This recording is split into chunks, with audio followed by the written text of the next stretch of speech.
ప్రేమించానన్నాడు, పెళ్లి చేసుకున్నాడు, నీవు లేనిదే నేను ఉండలేనన్నాడు. చివరికి కట్ చేస్తే కులం అడ్డం వచ్చింది.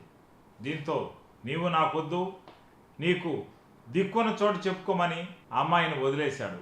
ఎక్కడ, ఏమిటి, ఎందుకు, ఎలా జరిగిందో ఒకసారి తెలుసుకుందాం. నెల్లూరు జిల్లా సంగం మండలంలో సంగంలో ఉంటున్న మన్సూర్ అనే వ్యక్తి బుచ్చిరెడ్డిపాళెం మండలం దామోరానికి చెందిన లక్ష్మి అనే యువతిని ప్రేమించాడు. వీరిద్దరికీ ఏడాది క్రితం వివాహం జరిగింది. కులాంతర వివాహం చేసుకున్నారు.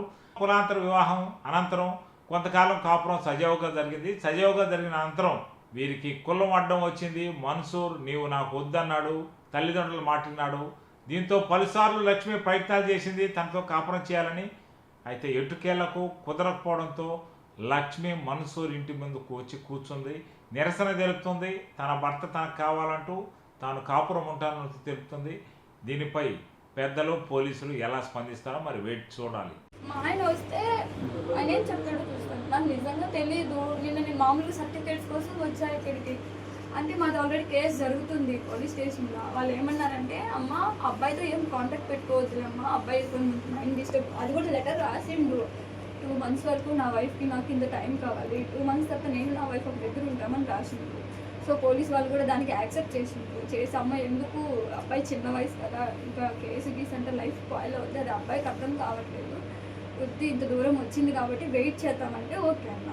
ఓకే అంటే కనీసం తను అంటే మ్యారేజ్ అయిన తర్వాత కూడా నాతో రూమ్లో ఉంది, ఇద్దరం కలిసే. ఓనర్ కూడా చెప్తాడు ఎవరు వచ్చారు రూమ్ కోసం రెంట్కి అంటే, భార్య భర్తలు కానీ ఇద్దరం వెళ్ళాం, తీసుకున్నాము. మంచిగానే ఉంది. 1 month ఉన్నారు.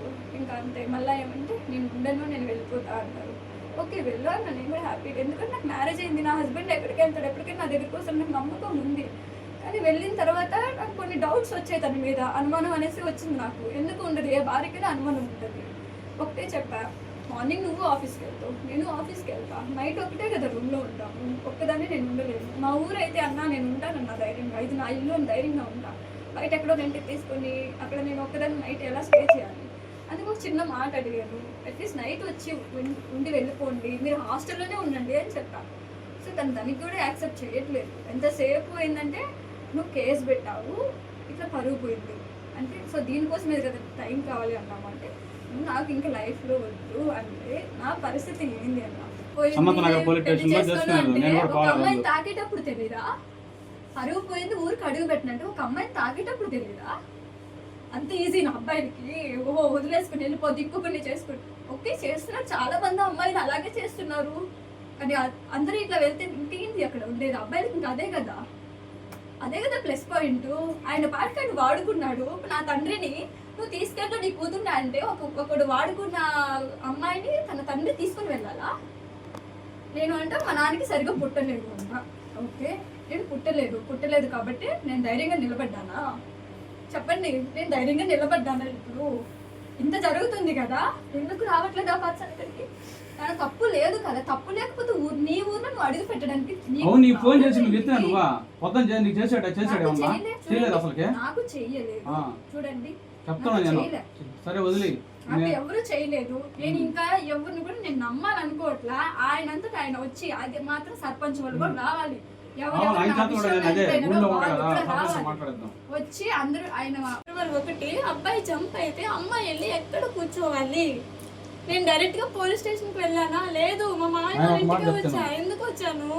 లేరు, ఎవరు లేరు. నేను అసలు మా ఆయన పెళ్లి కాక ముందు, మా అమ్మ చనిపోయిన తర్వాత, కార్యక్రమాలు అయిన తర్వాత ఆంటీకి ఎన్నిసార్లు కాల్ చేశాడు. నేను మా ఆయన ఇద్దరం కలిసి ఆంటీ హాస్పిటల్ ఉంటే అక్కడికి వెళ్ళాం.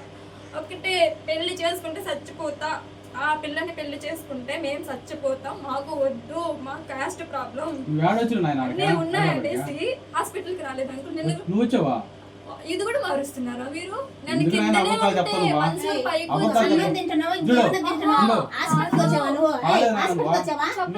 మన్సూరు అవును ఇద్దరం ఆంటీ నేను చెప్పేది వినండి. మిమ్మల్ని రిక్వెస్ట్ చేసుకోవడానికి ఇద్దరం వస్తే తను పైకి వచ్చి అమ్మ తన కింద వెయిట్ చేస్తుంది అంటే వద్దు. ఇంకా ఎవరి మాటలు వినాలి అన్న? ఎవరు ఇక్కడ అన్యాయం అవుతున్నారు?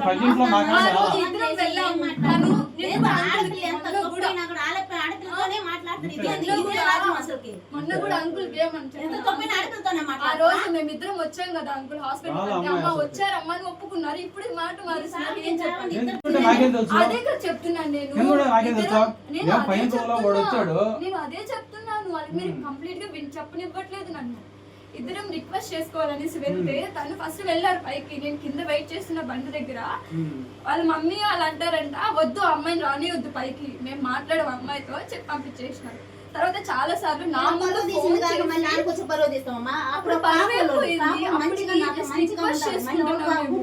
ఇంట్లో వాళ్ళకి రిక్వెస్ట్ చేసుకుంటున్నాం మేము అప్పుడు.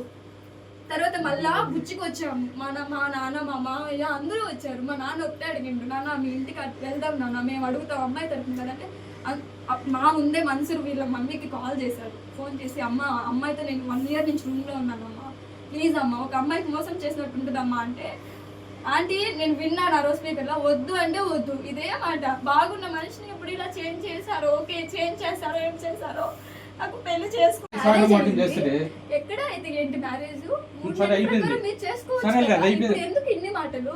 ఓకే ఒకసారి మొన్న వచ్చిన అందరికి చెప్పుకున్నారు కోడలు అని. నేను అదే 10 సార్లు వస్తే 10 సార్లు బరువు చెప్పండి. నిన్న నేను వచ్చి అక్కడ ఉన్నాను తిరుమతలో వాళ్ళ తమ్ముడు వాళ్ళ ఇంట్లో. వచ్చినప్పుడు మళ్ళీ నేను ఇక్కడికి వస్తే పరుగు పోతుందంట. ఎన్నిసార్లు వస్తే అన్నిసార్లు పరుగు పోతే ఎందుకు కోడలు అని చెప్పుకోవాలి? ఎవరు నిలబడతారు ఇప్పుడు? పిలిపించండి పంపించాను కదా. ఏం నిలబెట్టారు? ఇక్కడికి రానివ్వలేదు. ఆ పక్క ఇంట్లో పెట్టి నాకు పరిష్కారం చేస్తా ఉన్నారు. నేను నిలబడ్డా రోజు. నేను రాను ఎక్కడికి, ఇక్కడ అన్యాయం జరిగితే అక్కడే ఉండాలి అని నిలబడ్డాను. లేదు నాకు గురువు పోయింది, నేను రాను. వాడు అనిండు, వాడు దిగిండు, ఇక్కడ నేను రాను. ఇంకా నేను వాళ్ళ పెద్దనాన్న వాళ్ళ బాబాయ్ అంటే అంకుల్ వాళ్ళ అన్నయ్య తమ్ముడు వాళ్ళు మంచి చెప్పి పిలిచి మంచి చెప్పేసి పంపించను. నాయనా ఉండాలి తప్పదు నాయనా పెళ్లి అయిపోయింది చెప్పి న్యాయం చేసి పంపించను. లేదు తర్వాత రెస్పాన్సిబుల్ ఎవరు తీసుకోవాలి? నేను తీసుకోవాలా? పెద్దవాళ్ళ మాట విన్నప్పుడు నాలుగు పిలిచి తనకి బుద్ధి చెప్పాలా లేదా? లేదు నాకు సంబంధం లేదు అంటే నేనేం చేయాలి? నేను ఒకసారి ఇప్పుడు ఆ అమ్మాయిని నేను నాకేదో కుటుంబం చేస్తున్నా అయిపోయింది కదా, లక్ష్మణ్ ఇద్దరు అంటే నువ్వు అడుగు కడుపు వచ్చేది ఎందుకు నువ్వు మంచి చేసి పంపించాను నేను ఇలాంటిది తెలియక పడిపోయా. నేను నిజంగా అక్కడెక్కడో అమెరికాలో ఇంకెక్కడో పుట్టిందాన్ని అయితే ఈ సాంప్రదాయాలు ఇవన్నీ పడేసి ఎప్పుడో వెళ్ళిపోయి ఉంటాను. నాకంటూ ఒక రెస్పెక్ట్ ఉంది సొసైటీలో, నాకంటూ ఒక వాల్యూ కావాలి అంతే. ఇంత జరుగుతుంది, నన్ను అక్కడికెక్కడికో తిప్పడం ఎందుకు? తప్పు చేసింది వాడు, మా హస్బెండ్ పిలిపించండి. అందరూ రావాలి అన్న అడగానే సర్పంచ్ అంట పిలిపించి మనం పంపించాం. ఆత్మకూరు వీళ్ళ అన్నయ్య అందుకు తిరుందిలో వాళ్ళ తమ్ముడు అందరూ పెద్ద మనుషులని ఆడపిల్లని నాకు ఏదో చెప్పి ఊరికి మీటింగ్లు పిలిచినారు. నాకు తెలియదు, అందరూ రావాల్సింది. నేను పచ్చి మనిషి నిలుకొని నేను ముట్టను అసలు. ఇంకా నాకు వద్దు. నా చావు చూసుకుంటారో ఏం చూసుకుంటారో నాకు వద్దు. అందరూ వచ్చి నాకు ఎందుకు పిలిచారు, ఎందుకు న్యాయం చేస్తా ఉన్నారు, వాళ్ళని పిలిపించండి. పిలిపించి మాట్లాడండి ఆయనతో.